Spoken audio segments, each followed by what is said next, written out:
ای امت اسلام خوب متوجه باشید که بزرگان دین خیش را بشناسید. حضرت عمر کی بود؟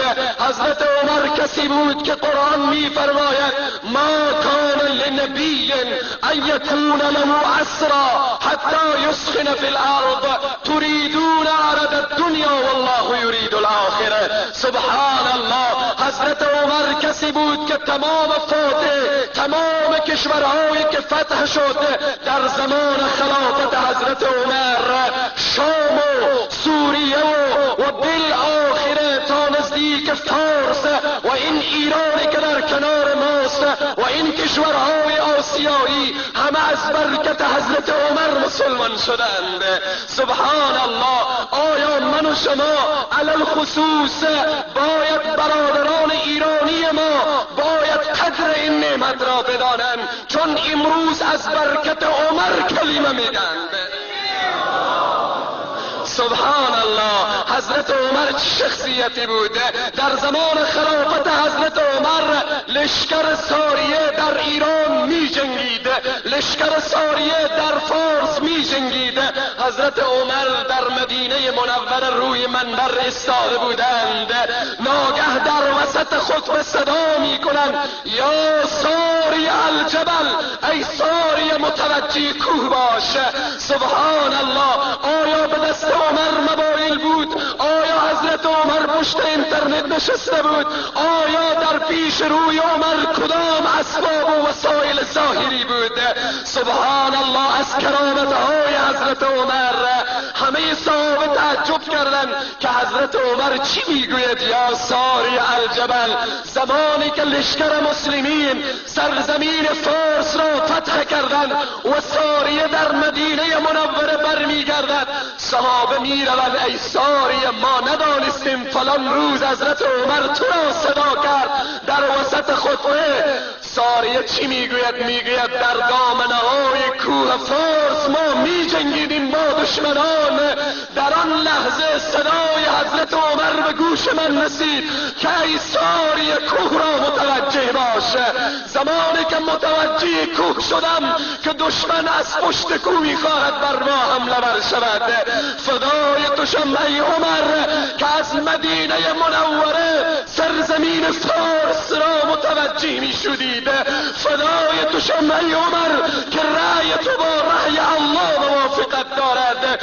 فدای تو شم ای عمر که رسول خدا می فرمایند که بعد از من اگر پیامبری می آمد قطعا عمر خواهد بود. حضرت عمر رضی الله تعالی عنه زمانی که هجرت می کند تمام مسلمان ها در نیمه شب، در نیمه روز تمام مسلمان ها مخفیانه هجرت می کنند. سبحان الله. چی انسان است حضرت عمر، چی شخصیت است حضرت عمر. حضرت عمر می آید زمانی که در مدینه منوره می خواهد هجرت کند، به اطراف خانه خدا طواف می کند. بعد از طواف صدا می کند ای قوم فلان، ای فلان ابن فلان، ای قبیله فلان، همه شما متوجه باشید که چی می گویم. حضرت عمر چی شخصیت است؟ صدا می زند که عمر می خواهد فردا از فلان منطقه رو به طرف مدینه منوره هجرت کند. هر انسانی که میخواهد پدر و مادر به داغش بنشیند، هر انسانی که میخواهد زنش بیوه شود، هر انسانی که میخواهد طفلکان معصومش یتیم شود، بیاید پیش روی عمر را بگیرد. سبحان الله. حضرت عمر فردایش هجرت می کند از مکه مکرمه تا مدینه منوره. کسی نیست که برای حضرت عمر بگوید کجا می روی ای عمر. فدای شجاعت و مردانگیت، فدای غیرت و غیور مردانگیت ای عمر.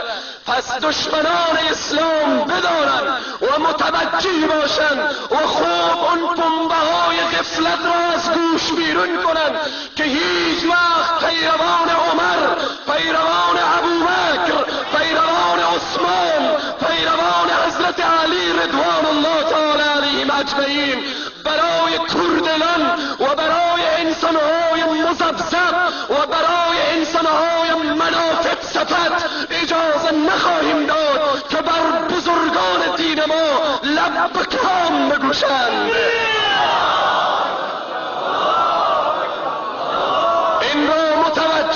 باشن که محبت ابوبکر و محبت عمر و محبت عثمان و محبت حضرت علی و محبت سایر صحابه رضوان الله تعالی علیهم اجمعین در رگ رگ و خون ما مسلمان ها جاری است.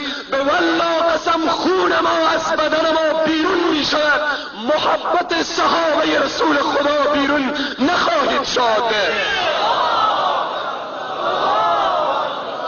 پروردگار عالم برای همه من و شما توفیق بدهد، علل خصوص بر جوانان ما که تا بیدار باشن و هوشیار باشن و متوجه باشن تا اینکه بزرگان دین خود را بشناسن، تا اینکه اون شخصیت هایی که اسلام را عزت دادن، اون شخصیت هایی که بر عالم اسلام عزت بخشیدن، اونها را بشناسن و فریب دشمنان اسلام را نخورن. و همه من و شما باید فردا که روز شهادت حضرت عمر می باشد، اگر در دوکان خود هستیم، در کار و کسبه خیش هستیم، باید به هر لحظه که به یاد ما می آید فقط الحمد ثقل والله بر روح رسول خدا که چنین شاگردانی را تربیت کرده و بر روح تمام صحابه، علل خصوص بر روح فاروق اعظم